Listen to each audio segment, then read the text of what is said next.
Captain Lakshmi இவங்க நம்முடைய சுதந்திர இந்தியாவிற்காக சுபாஷ் சந்திரபோஸ் உருவாக்கிய தனி ராணுவ படையில சேர்ந்த முதல் பெண். ஒரு ராணுவ வீராங்கனையா தன்னுடைய வாழ்க்கையை தொடங்கின இவங்க மருத்துவர சேவையாற்றி இறுதியில மருத்துவக் கல்லூரிக்கே தன்னுடைய உடலை தானமா கொடுத்திருக்காங்க. மெட்ராஸ் மருத்துவக் கல்லூரியில் மருத்துவம் படிக்க சேர்ந்தார். இன்று சென்னை திருவல்லிக்கேணியில் கஸ்தூரிபா காந்தி மருத்துவமனை என்று அழைக்கப்படும் அதே மருத்துவமனையில மருத்துவராகவும் பணியாற்றி இருக்காங்க.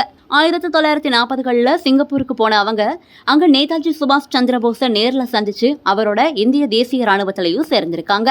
ஜான்சி ராணி படைப்பிரிவுக்கு தலைவராக நியமிக்கப்பட்ட அவங்களுக்கு கேப்டன் பட்டமும் கொடுக்கப்பட்டிருக்கு. 20 சிங்கப்பூர் பெண்களை மட்டுமே கொண்டு அமைக்கப்பட்ட இப்படைக்கு பின்னால 1500 பெண்கள் வரைக்கும் சேர்ந்திருக்காங்க. நேதாஜியின் ஆசாத் ஹிந்த் அரசின் ஒரே பெண் அமைச்சராகவும் இந்திய அரசின் மிக உயரிய விருதான பத்மபூஷன் விருதையும் வாங்கியிருக்காங்க. கடந்த 2012ஆம் ஆண்டு ஜூலை 23ஆம் தேதி தன்னோட 97வது வயதுல கான்பூர்ல காலமானார்.